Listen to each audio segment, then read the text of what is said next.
welcome everybody. This is one of the Malone Center's events for the year. We're going to focus on graduate school tonight. I was telling our panelists earlier that during my time at Furman, this is something that has just become more and more popular, and students have a lot of questions about graduate school and how to apply and what to do, questions that they have. So I wanted to bring in students that recently did this to give you some advice based on their experience and tips that they might have. And we have some structured questions we're going to go through. Each panelist will have a chance to answer. And then towards the end, we'll also open it up if any additional questions come from the audience. I'll keep an eye on the chat. But my name is Rebecca. I'm one of the career advisors, and we'll just get started. So my first question for the panel, and introduce yourself when you first answer, if you don't mind. First question for the panel is, did you consider a gap year? Or what really focused your search on graduate school? How did you decide you wanted to go to graduate school versus the workforce? And what was that process like? And Lexi, we'll start with you. Awesome. So my name is Lexi. I graduated class of 2020, right in the middle of the pandemic. I'm currently getting my PhD in IO psychology at GW in DC. And I'm at the start of my second year of the program currently. So I really didn't consider a gap year. And it's something that I kind of wish that I had, looking back. So, going into a PhD program that was really research focused, I was given the advice that if you were going to take a gap year, it should probably be something related to what you want to research or research related. And a lot of RA positions were not available at the time or weren't funded because of COVID. And I was also fortunate enough to kind of know pretty much exactly what I wanted to do, and know that a graduate degree was required to get those types of jobs. And so I did not consider a gap year. Looking back, though, I will say if you're considering a PhD program, it definitely varies program by program, but speaking to my experience in my program, you definitely don't need to spend a gap year doing something directly related to research or doing research, specifically. I'd say as long as you're spending that time doing something, first of all, not nothing, and also more specifically something related to the content that you want to study or that's going to give you some sort of special skills going into a program that will help you throughout. I'll pass it along. Yeah, absolutely. I can jump in there. So my name is Trent Stubbs. I graduated the class of 2020. I studied chemistry at Furman and then moved to do a PhD in chemistry and specifically chemical biology at Emory University in Atlanta, Georgia. So just like 2.5 hours south of everybody. I too did not consider a gap year going into grad school. For me, I guess the way I made that decision was I looked at, I tried to consider what would I do during that gap year. And I think, a lot of people, may have varying reasons, right, for why you want to take a gap year. Maybe that's you want to just get additional experience outside of your field. I think that's awesome. For me, at least for my specific program, that wouldn't have necessarily maybe put me in a better place. Some people might want to, save up some money. I think, again, that's like also something that might totally make sense for your situation. For like hard science, chemistry degrees, you will be, you receive a stipend to go to grad school. So that I in essence, am doing a job now, right? In quotation. So, that kind of wasn't applicable to my certain, scenario. So it wasn't something that I considered, but it is something that I kind of agree with what Lexi's saying is that if there's something you're interested in pursuing outside of your field that can help you launch you into your career, it's the best time to do it.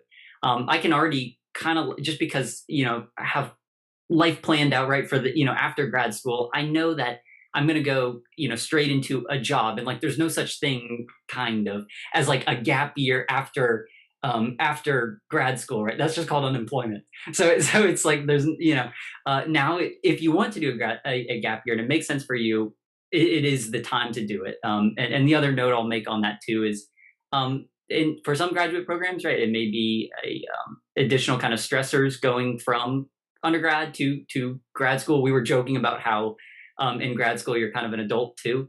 So if it makes sense for your mental health too to have a break, that's something that only you can gauge, and also can make a ton of sense too.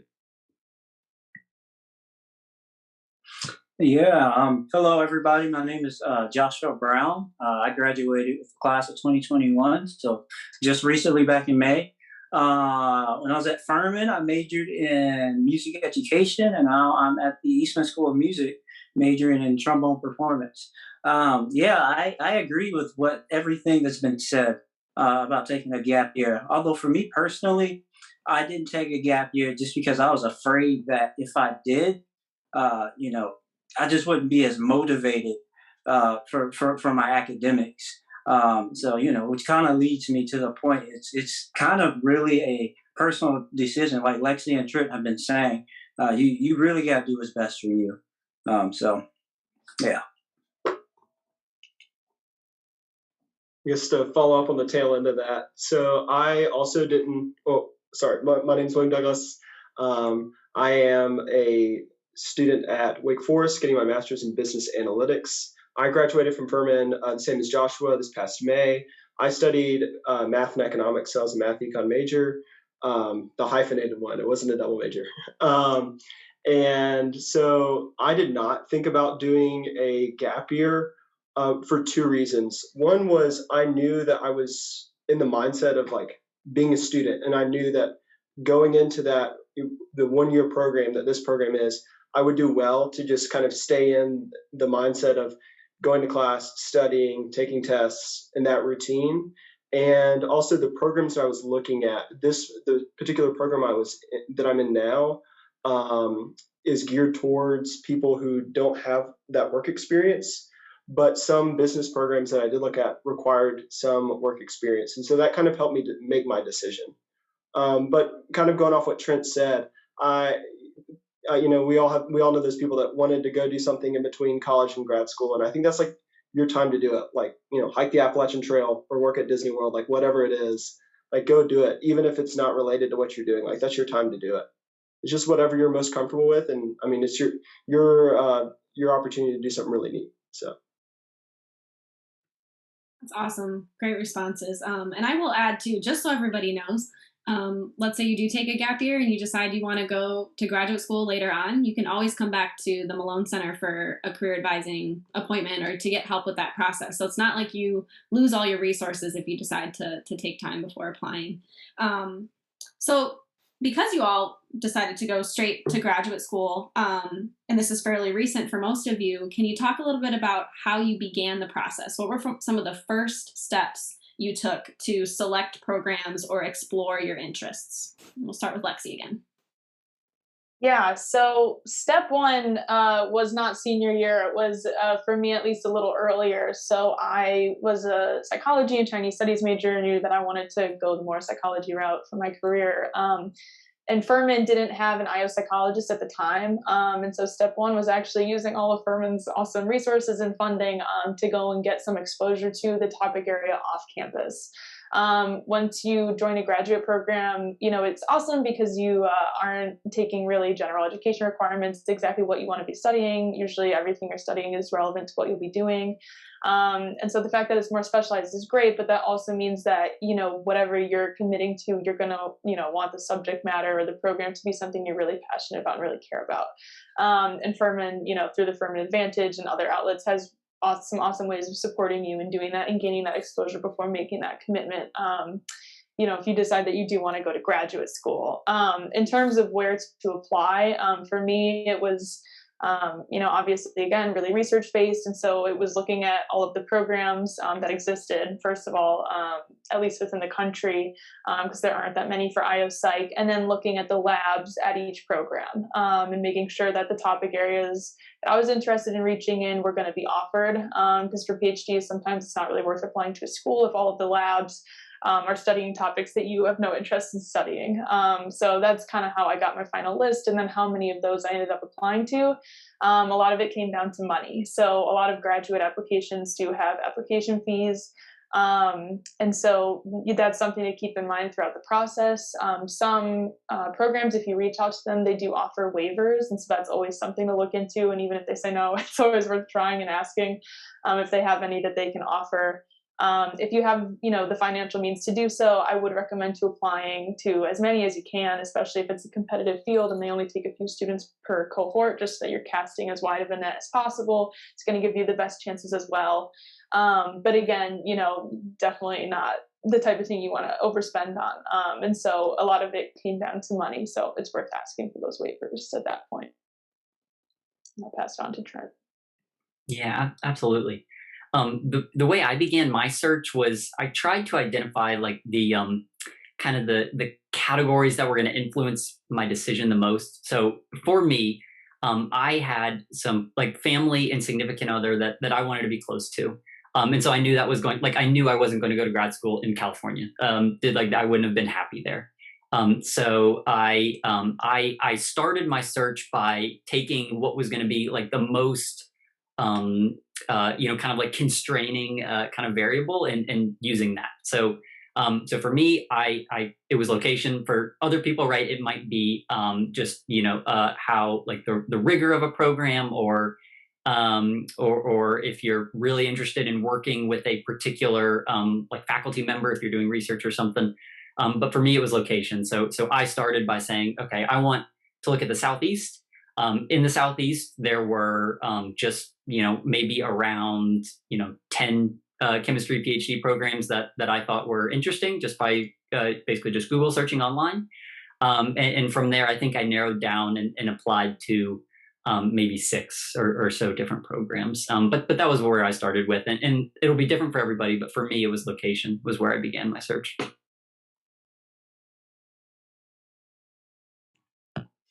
Yeah. My search for grad school was kind of the same as Trent. Location was a factor. It was also it was. I'm trying to figure out how to say this. I would say it was more finance and location. I would say more of the location because Eastman is very expensive, and they gave me a good offer, but it wasn't as good as some of the other schools that I got offers from. So it really came down to location for me, and also I know this started for me probably in my early sophomore, definitely junior year, by looking for where I wanted to go to grad school. I felt like senior year would have been it'd have been a lot more stressful if I started then than junior year or sophomore year. And for me, I wanted to get out of South Carolina. I remember during my when I was in high school searching for colleges, everything was in South Carolina that I wanted to do. And now, I was like, it's time to spread my wings and fly. So that was another factor. I had something I forgot. Dang, just that quick. How about you come back to me? I'm gonna think about it. Yeah. You just interrupt me when you get it, okay?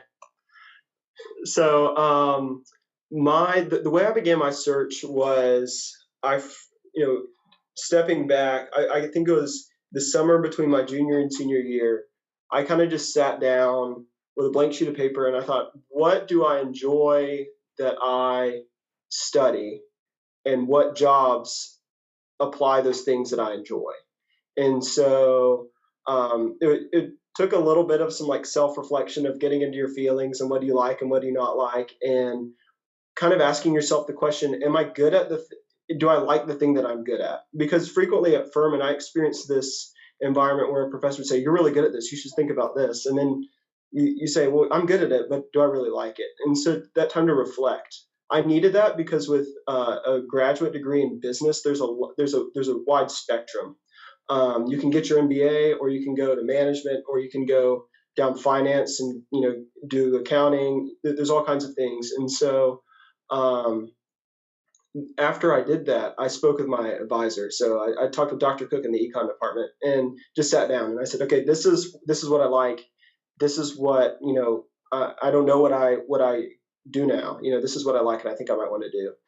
And the professors at Furman I think we really underestimate how awesome they are with that kind of advice, because I think where they really become the mentor we need is that after Furman time, and because they've sent students to all sorts of places, and they can connect you to them, and that's exactly what happened to me.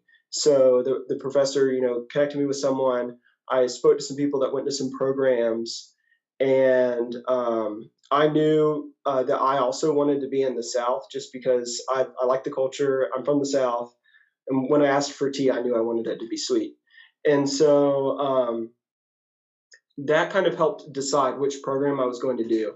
And as Lexi mentioned, money is a big deal in that decision, because you can go to a school and it costs like $90,000 for 1 year, or you can go to school and it costs $30,000, and it's the same degree, but there's a difference, and you really need to start to investigate and look at that.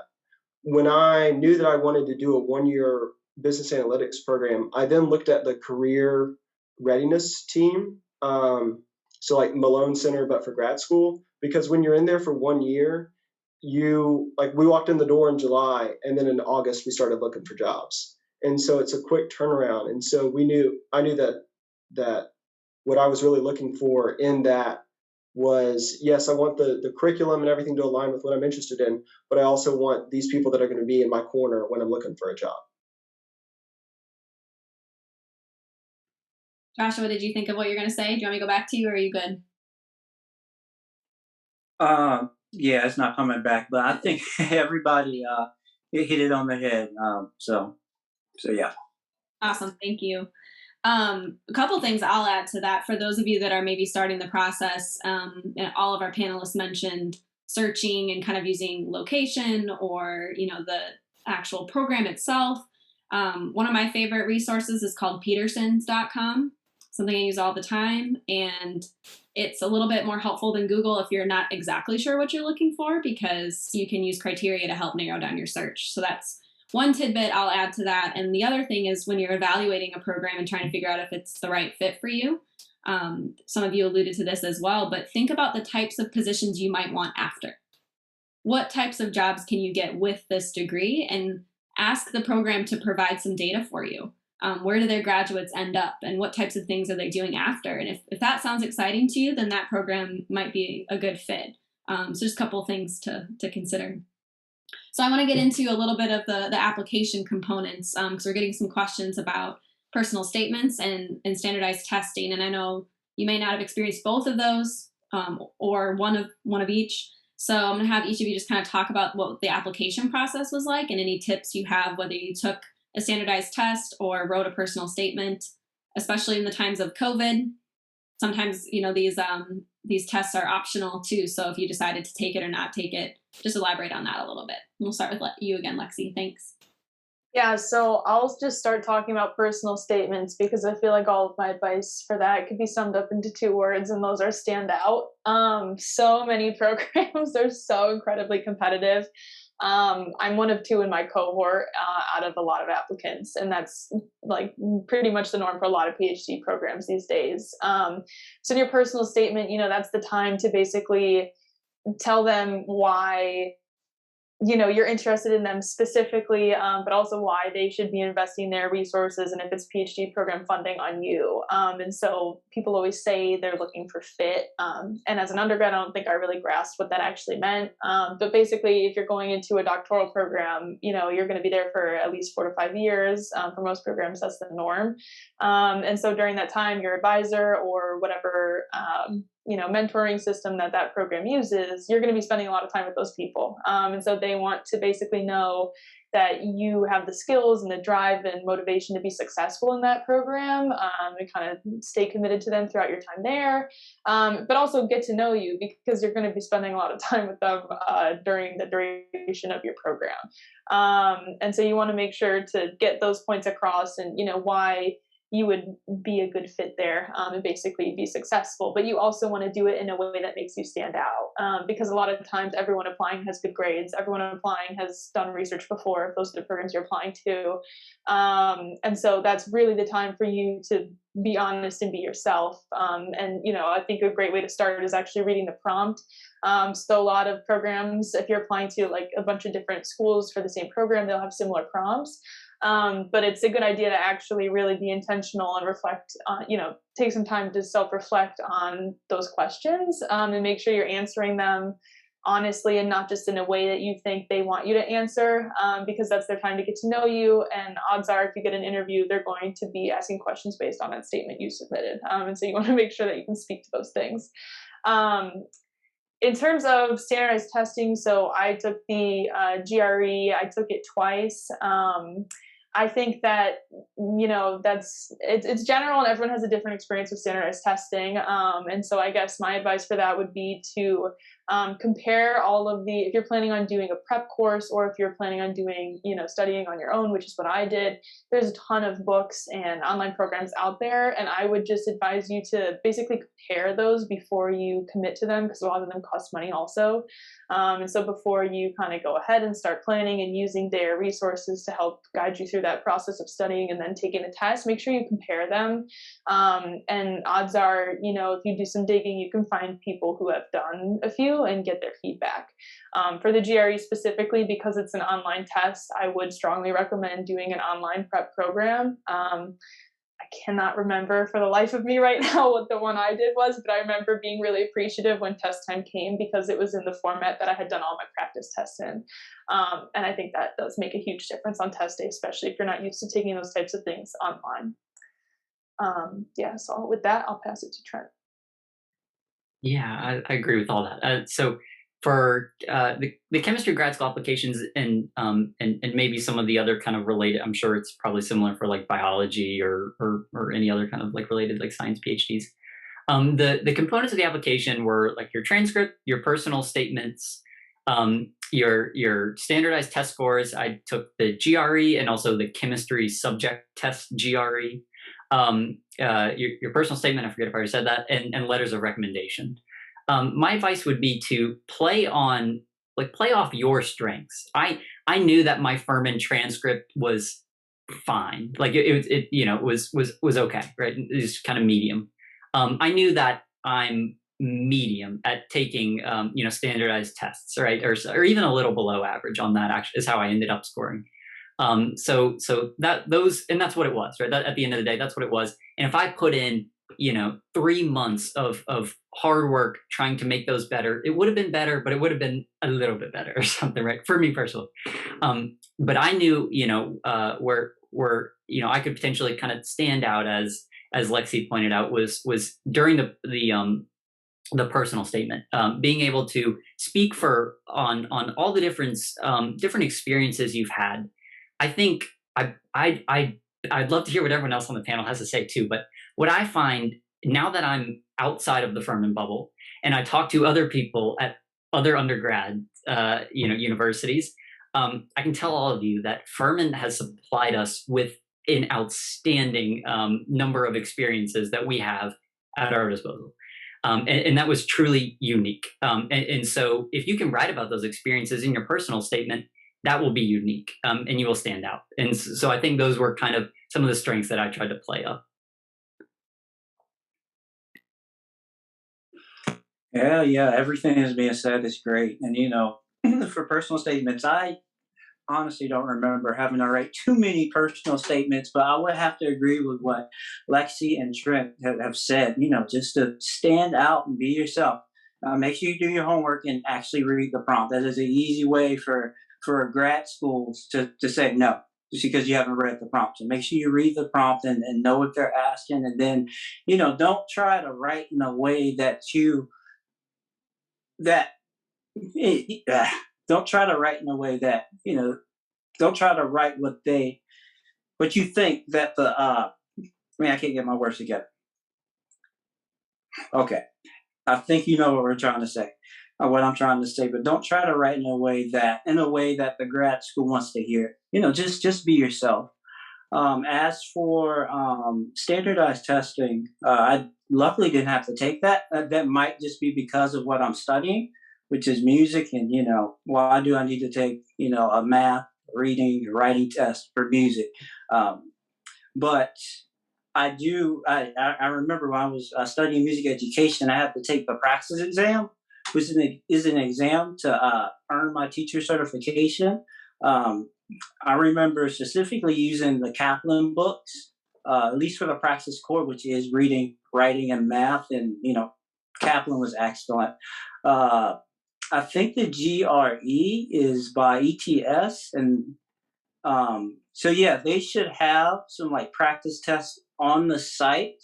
If it's kind of similar to the praxis, I know the praxis has some practice tests on there, so I know that will definitely help you get used to the language of the test. But honestly, like Lexi said, any or prep courses or books that you can use will definitely be helpful. And don't wait till the last minute. I know that's kind of a cliche thing to say, but seriously, don't. Start studying now so that you're prepared, when that time comes. I'll pass over to William. Can I interject really quick though before we do Yeah. that? Joshua, can you talk? Did you have to audition for being in the Eastman School of Music? Was that the different component for you, or what do you think was different about it for Oh being yeah. fine arts? Can you repeat that question? You kind of went out. Yeah, absolutely. I was just curious what was different about your process in the fine arts. Did you have to audition, or what was that like? That would sound different than else did. Yeah, go ahead. I would say the audition is actually almost exactly like a personal statement, except you're performing. I would say, yeah, definitely look at whatever music schools. Definitely make sure you know what their audition requirements are, and whatever they're asking to play, just be yourself. Be as musical as you can be. That's the biggest thing. Yeah, it's exactly like writing a personal statement. Those two things, even though they're two completely different things, it's kind of the same principle. So yeah, just be musical and be yourself. I know with Eastman, because of COVID, that I'm pretty sure they usually have in-person auditions, but because of COVID, I had to do video auditions, which kind of made it easier, honestly. But just like I said, just be yourself. Practice tips for that, I would say, you know, practice like you're performing. And I'm sure that you've heard your professor saying that all the time. But definitely practice in a way that you're going to do in the audition. There are a bunch of factors that'll come into play when you get there, like, who's going to be there, who's going to be judging you, your own nervousness. But, I think the best way to eliminate nervousness is to be prepared as possible for that, and just to be yourself. So Awesome. That was perfect. Thank you. Go ahead, William. All right. So, kind of going back to what Joshua said, no day is better, I guess, to start this, getting ready, the applying, the studying for the GRE than today. The GRE is, no one knows how you test except for yourself, right? As Trent said, some people are good at standardized tests, some people aren't. Where you fit into that. I know some people that took it once, like with no prep, and then they saw their score, went and looked at some schools that they were interested in, went on their website, saw where they ranked, and said, okay, I need to do it again. I think I just took it once, and I studied for, I think, 2 months, and I just studied like an hour or 2 hours a day on it, basically. And I think I did a Kaplan program and then just did flashcards. And I tried to learn 100 words a week. It was just like studying for the SAT, it felt like. But I do know with COVID and everything that the GRE for a lot of programs, at least the ones that I was interested in, was optional. And I think it still is kind of optional for some stuff. The way that it was expressed to me was that if you're being considered for big scholarships, you need to take it, because that's something that can put you ahead if you score really well on these tests, and you should allow them to report your score so you can do that. For personal statements, I think I had to write a few. I didn't have to write many, but I mean, everyone said it, stand out. Think of it as like you're in a crowded room and you meet someone, you want that person to remember you. You need to have something that everyone else doesn't have, because you have that experience and you need to use the language that's going to make that stand out. And then the application process, it's like anything that we should do, is just take it in little chunks. Say I'm going to work 30 minutes, on Wednesday on it, and then work on it. And some of that is not actually working on an application. It's tailoring your resume or doing a practice interview, something like that. And I think that those little things that aren't actual application things are actually the biggest, because you're going to get your application through, and a lot of places will say, okay, great, Furman, we love Furman people, we've had some great people in, now let's do an interview. And that's where it really, really kind of matters. And that prep is really important. And then I saw that someone asked a question, and I kind of wanted to touch on it with this, was with rejection. When you're applying, and I think everyone has a little different mindset on this, but when I was applying to programs, I thought, I'm interviewing them as much as they're interviewing me. They're going to be lucky to get me, right? Because you're a big deal. You went to Furman, you're smart, you're going to grad school, you should want them just as much as they want you. And so you need to kind of keep that relationship in mind when you start thinking about a school and you think, oh, wow, Wake Forest is fantastic, which it is. But, you got to think, well, there's other programs out there. Duke has another program. Georgia Tech has another program. And you got to let yourself get excited about it. But you have to be kind of hesitant to say, if they don't want me, that's okay. There's other places, and it's all going to work out. If I'm not supposed to go to grad school next year, then I'm not supposed to go to grad school, and that's just how it's going to be. I think you just have to manage those expectations, and to keep yourself excited when you're doing all that applying is, take it in chunks, but also reward yourself. Say, hey, my resume, it can kick butt right now. Put it against anyone else's. I'm going to win hands down. So I'm going to go, treat yourself, go do something fun, go hang out with some friends.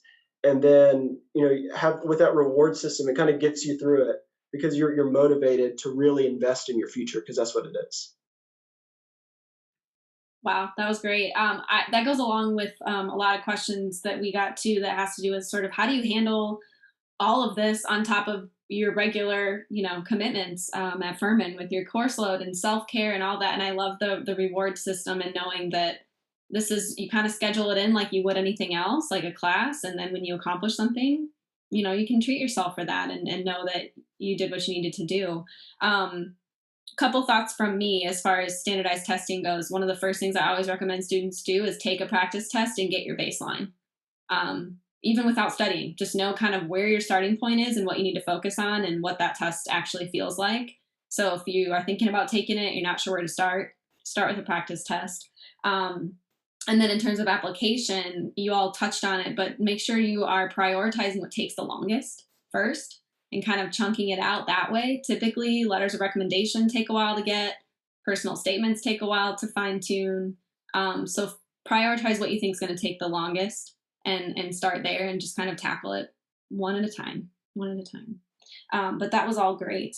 So this kind of goes along with application, but it's a little bit different.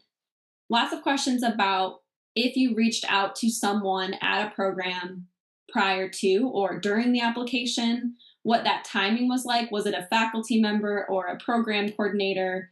But if you reached out to someone to get information or to have a meeting or ask about availability in a lab or something like that, if you could talk about that process. Yeah, definitely. So if you're thinking about applying to doctoral programs, I would definitely strongly recommend that you do reach out. And, for so many different reasons, but the main one being that if you submit an application and in your personal statement, usually you're required to, express some sort of interest for which lab you want to be in. If you submit that application, you pay the application fee, and then it turns out that professor wasn't taking any students that year, it's like awful. It's wasted money and it's wasted time on an application. So at least for doctoral programs, I would strongly recommend reaching out. As far as the timeline goes, I remember doing mine right around now, September. But that's also because I feel like I was kind of in a unique situation. I had known what I wanted to do in the programs I would apply to for a while. So if you're not ready to do that yet, definitely don't stress. I think any time between now and honestly when you submit your application is fair game. So, sometime in the fall semester, I think most students do it around September, October, but even into November, if the deadline isn't for a while after that, it's really not, I don't think that should be a huge factor, as long as it's before you actually start doing the application. And then I'll also note with that if you decide to do that, make your email brief. Some professors will respond, some will completely ignore it. Some might get back to you like months down the line, and that's really unhelpful. Odds are it's just going to be totally random, and you'll get a whole different kind of host of responses. That being said, professors are really busy. And so if, you are lucky enough to receive a response from a professor, that's great. Odds are they'll be responding because they were able to read it and respond in 3 minutes or less. So just a simple, hi, I'm so-and-so at such and such school, interested in whatever program. I was wondering if you plan on taking students, and then I've heard some people will either attach their resume or their CV. Some people advise against that though. So at the end of the day, I don't think it can hurt. If anything, they just won't look at it. But I will say keep that email as brief as possible, just short and sweet. And then hopefully down the line, there's always the off chance that they'll remember that you did that. But I'd say the biggest reason for doing that is so that you don't apply to a program and a professor that's not actually taking students. That would be my biggest piece of advice. Pass that on to Trent. I agree, Lexi. So for PhD programs, because you're going to be working in a lab with a specific PI, they call it, your boss, your mentor, you do want to reach out to them in advance to make sure that they have openings available in their lab. So I also did it. I think I did it maybe November, December was when I reached out, because I knew.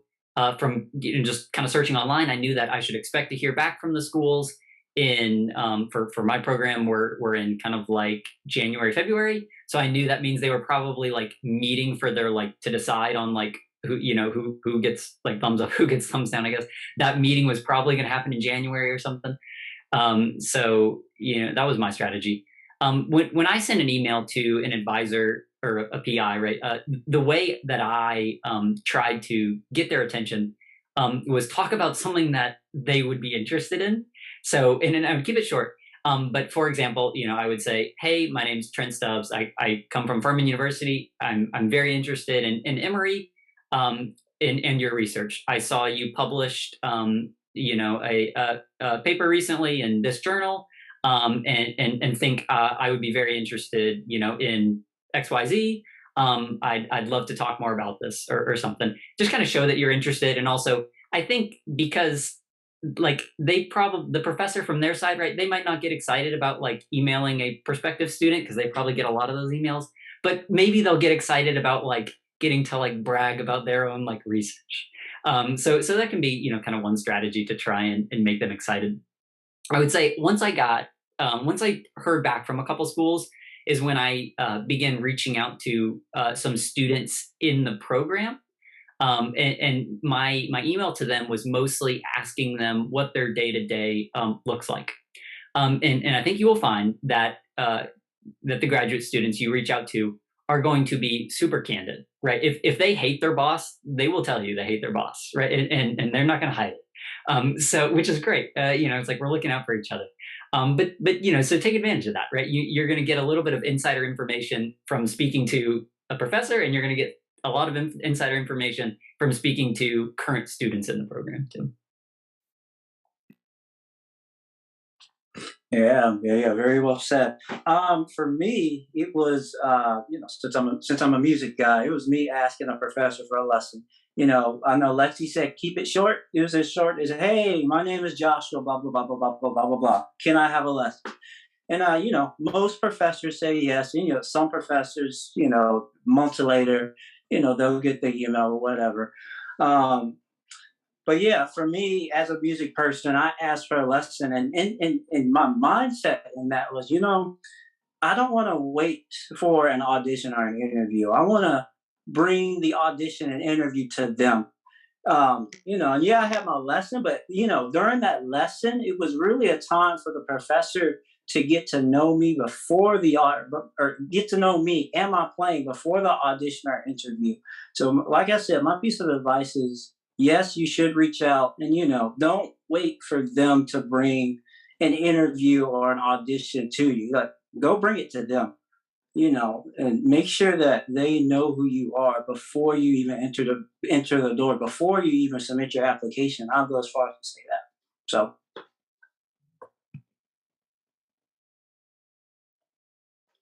I think I spoke to a couple people in, I think, almost every program that I applied to. And it started with, again, finding someone from Furman that went to the program or knew somebody that went to the program.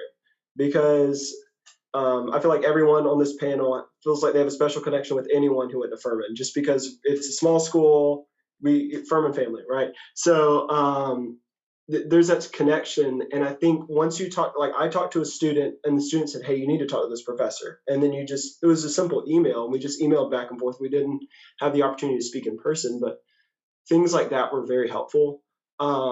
Also, I know with a lot of the business schools that I looked at, they had many opportunities to attend webinars, kind of similar to this one. And it was people talking about their classes, or people talking about admissions, or people talking about the jobs that they're applying to, or things like that. And it's something that you can, you at the end of the day, you go to class at Furman and you go home and it's like 7 o'clock and there's a panel and you're like, oh my gosh, I don't want to do that. It's kind of like today, it's a long day but you're here, and that means a lot. And it means a lot to the people in the program, because I know in a lot of business programs, they took the rosters of people that attended and then they put them in the admission system and they put a star by your name. And that's really important. And especially if you're looking at a program that's not a doctoral program, it's 1 to 2 years, you really need to look, because that's kind of your definition of the top of your career, if that's where you're stopping. And you're going to be known for where you got your graduate degree from, and the resources that you get there are what you're going to leverage through the rest of your career. And you need to ensure that those resources are exactly what you want, because all of them are good. It's grad school, but you have to make sure that the ones that you are looking at are really the ones that you want. And there's all kinds of admissions, like how there's admissions ambassadors is what I'm trying to say. With Furman, you have those people. Like I'm on the admissions team for the business school, and so there's all kinds of students, waiting around for somebody to text them and ask them about the program or send them an email. And so, at least from the perspective that I'm from with the business school, there's lots of people like that, and they're waiting for people to reach out to them because they want to tell you about their experience so that they can help you.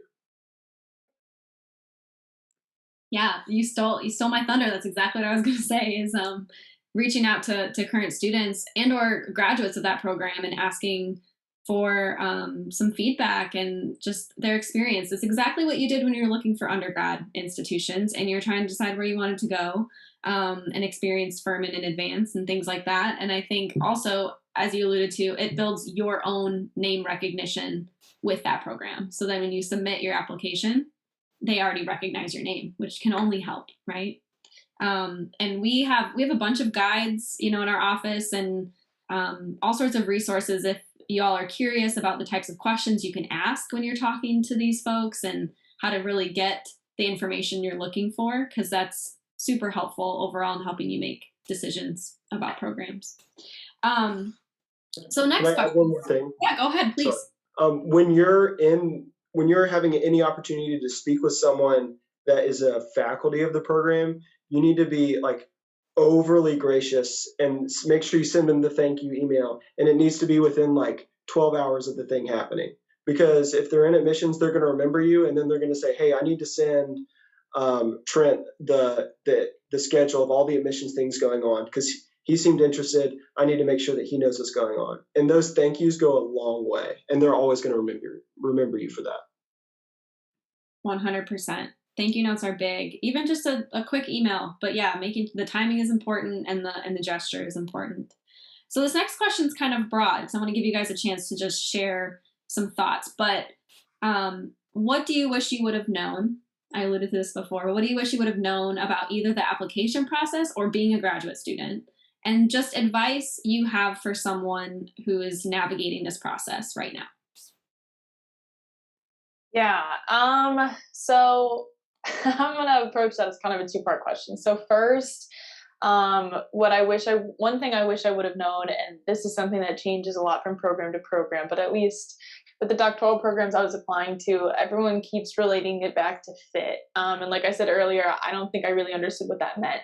And so when I was an undergrad, I was fortunate enough at Furman to have a lot of research experiences, but not specifically within the field that I was going into. And I definitely, I don't think anyone giving me this advice was lying or being untruthful, but a lot of people would say, as long as you have those basic research skills, you're set and you can apply to all these different programs. Now that is totally true. Like, I'm not trying to invalidate that, but I will say part of how a lot of grad programs evaluate that fit is making sure that you know what you're getting yourself into when you apply to these programs.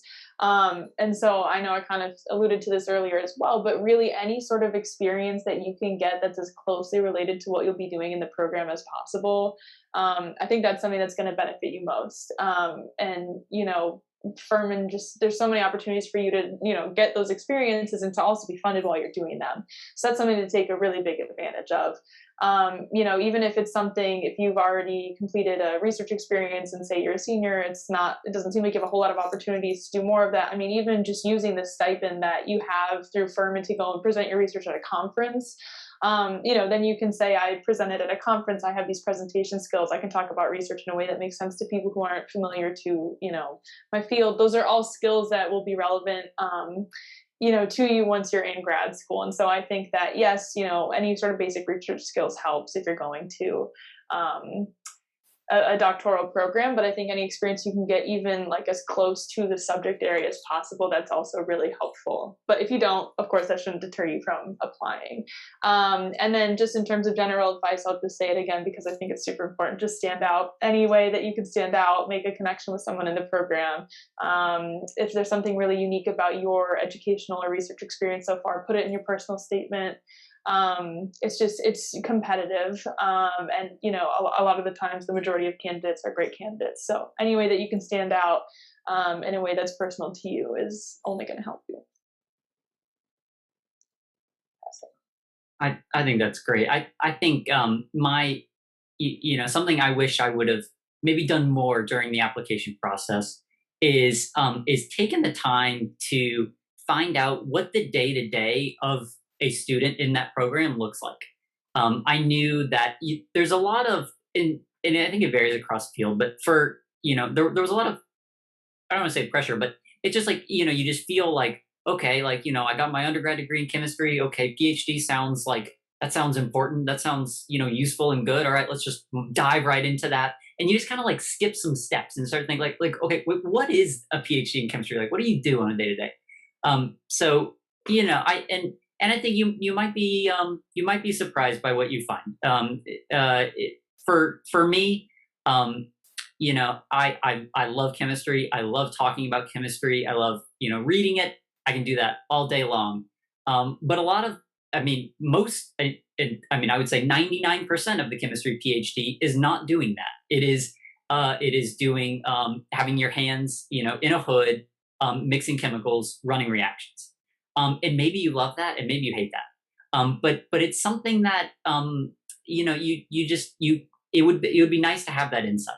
And I'm sure it's different across each program is, find out what are they doing? What is their day to day? And then decide, is that something you like? And if you, let's say you love the subject, but you don't love what the day to day of that program looks like, check out other programs. And there's nothing wrong with that, right? Just because you got your undergrad degree in chemistry does not mean you have to go to chemistry grad school. There's nothing wrong with branching out And so like I have interests in like computer science. I've taken one computer science class. But it's like, part of me thinks it's like, oh, I wonder what that would have been like. Like, if their day to day is maybe something I would have enjoyed a little more, or maybe not. Maybe I would have hated it. I don't know. But I think that'd be my advice: is have have a way to reach out to people and find out what are they actually doing in that program. Yeah, I actually want to add to what Trent said a little bit. Yeah, speaking about, you might do chemistry in undergrad. You don't have to do it in grad school. That's the exact same thing for me. I've studied music education in undergrad, and now, I'm studying trombone performance. This was something that I wanted to, improve on, my trombone skills. And, I focused on teaching in undergrad. Not that I wouldn't do a little bit of teaching here in grad school, but now I want trombone to be my primary focus, and then later on I would want to start teaching, so I don't waste my undergrad degree. But to answer the question, I think really the biggest thing for me that I kind of wish I knew was just what it was like to be a grad student. You really can't figure that out until you become a grad student. But it's one might think it's like undergrad, but it's really not. You're an adult in grad school. Well, I mean, whatever that means. But there, you're paying bills and you got to work and all of that. It's not really the same. The academics are kind of the same. If you can get through undergrad, then you can get through grad, so at least the academic part. But it's the other stuff, the adulting part that I still find challenging. So it's just something to think about. Don't if you go right from undergrad to grad school, don't into a master's program, then don't treat your first year master's degree master's degree as a super senior year, because it's not. At that point you are a leader to the undergrads. Even though I am barely a year older than the seniors, they look up to me as a leader. So yeah, it's definitely different, and that's the one thing that that I wish I had knew sooner, but that I'm glad I'm learning now. So. So one thing that I wish I knew is kind of going back to a topic we talked about earlier, was that your GRE score doesn't really matter as much as you think it does. It matters because you have to take it, right? And some places require it and they have a minimum score and things like that. But just like anywhere else, like at Furman or in high school, a test doesn't define you. And they know that. And so it's, they consider it, yes, but there's other places in the application that you can share, your experience, your perspective on life, and how they're going to be lucky to have you, And so that's something that I think that I really hyped myself up about. And kind of going back to what the question about kind of self-care and all and things like that, it needs to be taken seriously, because you're at Furman and you're worrying about tests at Furman and you're worrying about grades and things like that. And then you throw in the GRE on there, and then you're worried about another test, right? And it matters, but you give it the attention it needs and it will get done. And then something that I also wish that I knew starting my program was that wherever you end up and you start the program, you're exactly where you're supposed to be. If you did the work and you did the research and you applied and you got in and you have the internship experience or whatever that got you there, you're where you need to be. And you don't need to let these thoughts of, a lot of people call it like imposter syndrome, of looking around and saying, wow, this person's had a work experience, this person already has a master's degree, this person wants to go live in New York City and make $3 million a year, I don't belong here. Well, you do. Just because the people around you aren't necessarily like you doesn't mean that you don't belong. And I think coming out of the Furman bubble and going into grad school, it's part of that realization of, yeah, there's a lot of people different than you, but you belong where you are because you did the work to get there. That's such a great point, because I think it kind of alludes to my thoughts on this, and that is that there's no right or wrong way to do this, or to decide whether this is for you, I guess, or whether you decide you want to go get a job or you want to go to graduate school, because people end up in all sorts of places that they never expected. And just you describing the people around you and how some of them worked for a bit, some of them did something completely different and ended up here.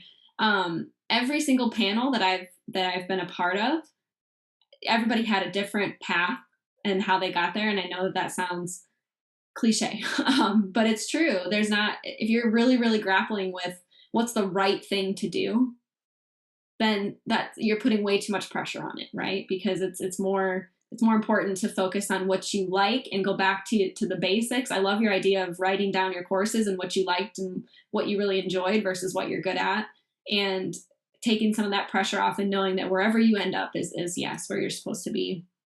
And then I wanted to emulate the points about not going to graduate school just because you want to put off the real world, because you all are in the real world, right? You still are in it. And it's not necessarily just more Furman bubble or more college. It is completely different. And yet you're still, accomplishing your goals and doing what you want to do, but it's not necessarily putting off anything as someone might think it would be. And lastly, that point of not having to study what you studied at Furman. I think a lot of times we put ourselves on one track and we think that's what we have to do. But if something kind of sparks your interest, don't be afraid to go after it. So I think that's fantastic. We just have one question in the chat that I think we have a time to address here. Kyle is a student that is asking about staying connected to advising and support bases at Furman because he'll be studying abroad in Washington, D.C. in the spring. So just staying connected to resources maybe when you're not physically on campus. Any advice for that from the panel? I think, so Rebecca, you might be able to answer this, I feel like, best of any of us, knowing the most about the resources available. But I think what someone said earlier about scheduling it into your, time to basically figure those things out, whether that be a mock interview with someone or that be a meeting with someone to get information about what you want to do. Whatever that looks like, the advice to schedule time to do that right into your already existing schedule, treating it like homework for a class, or like, any other extracurricular meeting you have. That's super helpful, and it's a way to hold yourself accountable, because senior year goes by so fast. And so, and even though, you won't or may not necessarily be on Furman's physical campus, there's still so many resources that you can use. And so you should definitely use, all of them while they're available to you. Pass it on. Absolutely. I have 2 points. One story is that, during my freshman year, we had to do something called a first year writing seminar. I don't know if those are still around or not. But they are. Okay, cool. And I had a professor that I liked. They were in the English department. I didn't talk to them for 4 years. And then my senior year, I wanted multiple people to edit my personal statement. And I wanted someone from chemistry. I wanted someone from totally different area just to make sure it was kind of okay to everybody's eyes. And I reached out to my first year writing professor, even though I hadn't talked to them in 4 years, and they were glad to hear from me and do it. So I promise you're not being a burden at all or something by asking someone to practice an interview, to edit your resume, your application, whatever. So that's one story. And the other one is even all of us, right? I think as Rebecca said, we'll have all of our emails. Even I'm happy to stay connected too, which means I guarantee other Furman people are happy to stay connected too. Anything else to add from Joshua or William? Yeah, go ahead. Yeah, like Trent was saying, this is not really a one person job. It's a multiple person job. And yes, you're doing most of the work and all of that, right, in your personal statements, but we've all heard the saying, it takes a village. It really, I would say it takes a full village for a grad school application, but you get the idea. It's not a one person job. So definitely ask for help when you need it. About staying connected when you're abroad, I haven't studied abroad, so I wouldn't know. It takes a university. Um, I would say I would utilize emails, and now we have Zoom and all of that stuff. So yeah, I mean, you can stay connected through technology. So I mean, I bet Rebecca would be able to answer that better. So yeah. Yeah, definitely just make time for it. If you're in a different time zone, be flexible, especially if you're reaching out to a Furman professor to help you, because they're doing you a favor by helping you. So do them the favor by giving it in a favorable time zone for them, right? And just send them an email. This is their job. They're getting paid to do stuff like this, so they'll help you, right? And there's also resources that you can do on your own. Yeah, it might take a university, but at the end of the day, there's stuff that you can do on your own, regardless of where you are. If it's like GRE flashcards, or if it's, going through Grammarly for your like personal statement or something like that. And also, you have something that I had a resource at Furman was just the friends I had around me. I had a roommate who was really good with writing, and so I just sent him my stuff, and we were in the same place. But I feel like he would have done the same thing if I was studying away, of reading it through, giving me some advice, and sending it back. And we didn't have a conversation in person about it. He just made some comments and sent it back to me, and that's something that's definitely worthwhile. But the fact that you're in the panel now, you're here attending this panel, and you're studying abroad, I think Kyle asked that question, then you're going to be fine. You don't need to worry about it. Yeah, no, I appreciate y'all your insight and then taking a stab at it, because like I said, I certainly have some insight for this. I was going to mention that almost every office on campus now offers virtual appointments. That's a happy side effect of COVID, is that Zoom has stuck around, so that for whether it's an alum or someone who's studying abroad or away, they have access to our services via Zoom, which is great. So certainly just don't be afraid to ask that question, or to schedule that appointment, or build it in where you can. And I know I can speak for my office, is we're flexible. We'll meet with you when you're available. As William said, this is our job. That's what we're here for. So even if we're not the right folks, we'll get you connected to who is. So definitely just don't be afraid to reach out. Okay, I'll answer that question in the chat privately, but I think we are going to wrap up. I appreciate everybody's time. And like I said, for those attending, we will send out a follow-up message with the names of the panelists again, their contact info. If you have specific questions for one of them, feel free to reach out. But I think I speak for everybody in that we appreciate your advice and your time, and really great event. So thanks so much.